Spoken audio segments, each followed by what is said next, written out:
আসসালামু আলাইকুম। আমি আবারও ধন্যবাদ জানাই বাংলাদেশ সেনাবাহিনীকে। সেনাবাহিনীকে নিয়ে নানান ষড়যন্ত্র, কুপরিকল্পনা, অনেক কিছুই অপপ্রচার চলছে। বাট দিন শেষে একজন বাংলাদেশের সাধারণ নাগরিক হিসাবে সেনাবাহিনীতে শতভাগ আস্থা আমার যেমন রয়েছে, আমি বিশ্বাস করি একটা বড় অংশের মানুষেরই কিন্তু সেনাবাহিনীর প্রতি আস্থা রয়েছে। তো এই আস্থা অনাস্থার জায়গা থেকে গতকালকে আমাদের সেনাবাহিনীর তরফ থেকে একটা ঘোষণা আসছে। সেই ঘোষণাটাতে আমি মনে করি এবার সারা বাংলাদেশ তারের মতন সোজা হবে।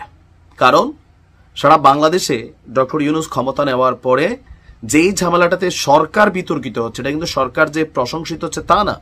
কোন একটা গোষ্ঠী তাদের স্বার্থ উদ্ধার করতে পারতেছে, বাট বিতর্কের দায়টা সরকারের কাঁধেই পড়তেছে। আমি মনে করি সেনাবাহিনীর এই সিদ্ধান্ত এটা ডক্টর ইউনূস সরকারের জন্য প্রশংসা কুড়াবে। যদি কেউ অপরাধ করে থাকে, অন্যায় করে থাকে, সুনির্দিষ্ট কোনো অভিযোগ থাকে, তার বিরুদ্ধে আইনের শাসনকে প্রয়োগ বা প্রতিষ্ঠা করাই সুশাসনের লক্ষ্য হওয়া উচিত। কিন্তু অতি উৎসাহী কিছু মানুষ রাজনৈতিক উদ্দেশ্যে প্রণোদিতভাবে ব্যক্তিগত ধান্দায়, স্বার্থে, লুটপাট, অনেক কিছুর কারণে এক ধরনের মব সৃষ্টি করা হয়েছে গেল 9 থেকে 10 মাসে, যেটাতে সবচেয়ে বেশি সমালোচিত হয়েছেন ডক্টর ইউনূসের সরকার। কেউ কেউ এমনও বলেন এটা মবের সরকার। তবে এইবার মব বন্ধ হতে যাচ্ছে আনুষ্ঠানিকভাবে, কারণ এর আগে সেনাবাহিনীর এমন কঠোর অবস্থান আমরা দেখিনি। যদিও সর্বশেষ বক্তব্যে সেনাপ্রধান বলছিলেন এই দেশ আর মব চলবে না। তো এই ঘটনার পরপর জাতীয় পার্টির যে চেয়ারম্যান আছেন জিএম কাদেরের বাড়ির ঘটনার পরপর এনসিপি, বিএনপির নেতাকর্মী সহ অনেককে ডেকেছিলেন আমাদের 72 পদাতিক ব্রিগেডের কমান্ডার, বাংলাদেশ সেনাবাহিনীর ব্রিগেডিয়ার জেনারেল হুমায়ুন কাইয়ুম।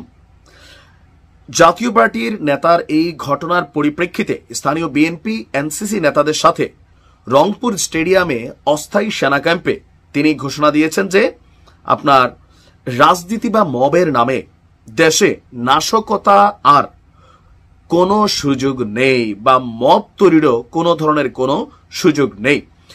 আর তিনি বলছেন যে আমরা আনন্দিত, এনসিপি এবং বিএনপির প্রতিনিধিরা স্বপ্রণোদিত হয়ে এখানে এসেছিলেন। তাদের যে সকল কর্মী আবেগী হয়ে হোক বা যে কোনো কারণে হোক আইন নিজের হাতে তুলে নেওয়ার চেষ্টা করেছিল, কিছু কর্মকাণ্ড করেছিল, আমরা তাদেরকে চিহ্নিত করেছি। আর তারা এই জন্য সরিও বলছে। আর যেহেতু সরি বলছে, সেই কারণে তাদেরকে আপাতত এখানে ক্ষমা সুন্দর দৃষ্টিতে দেখা হয়েছে। তবে এর পরে যদি কেউ ভ্যান্ডালিজম, ভাঙচুর, কোনো কিছু নষ্ট করা, কোনো মবের মাধ্যমে অন্যায়ভাবে বাধা সৃষ্টি করা বা এসব কর্মকাণ্ড শুধু রংপুরে নয়, সারা বাংলাদেশের কোথাও করার সুযোগ পাবে না, এটা সেনাবাহিনীর ওয়াদা। এবং তিনি বলছেন যে তখনই আমাকে কঠোর পাবেন বা সেনাবাহিনীকে কঠোর পাবেন যখন আপনি নিয়ম ভাঙবেন।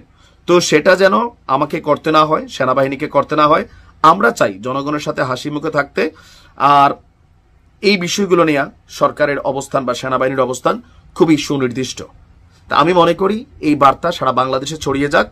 আমি মনে করি যে কারোর ব্যক্তিগত প্রপার্টি বা বাড়িঘরে আজকে আপনি সুযোগ পেয়ে, মমতাজ গ্রেপ্তার হয়েছে, তার বাড়িঘর আপনি বুলডোজার দিয়ে গুড়াই দিচ্ছেন, কারা করছেন, কেন করছেন? এই প্যানেলগুলা খুলে কই নিয়ে বেচা খাইছেন? কারা এগুলোকে দখল করছে? সেখানে নানান ধরনের ব্যবসা বাণিজ্য বা বিভিন্ন ধরনের অ্যাক্টিভিটিস করছে কারা? সরকার তো না। তাহলে কিন্তু বদনাম তো সরকারের। বদনাম হচ্ছে সেনাবাহিনীর। মাঠে সেনাবাহিনী আছে, পুলিশ আছে, আইন শৃঙ্খলা বাহিনীরও বদনাম হচ্ছে। সো যদি কোনো ব্যক্তি অপরাধী হয়ে থাকে, অভিযুক্ত হয়ে থাকে, তার বিরুদ্ধে আইনানুগ ব্যবস্থা নেওয়া হোক। আর সেনাবাহিনী প্রত্যেক এলাকায় নিজস্ব নাম্বার দিয়েছে। যে কোনো জায়গায় এরকম কোনো ঘটনা ঘটলে আপনি সেনাবাহিনীর সাথে যোগাযোগ করতে পারেন, নিরাপত্তা নিতে পারেন। ভালো থাকুন।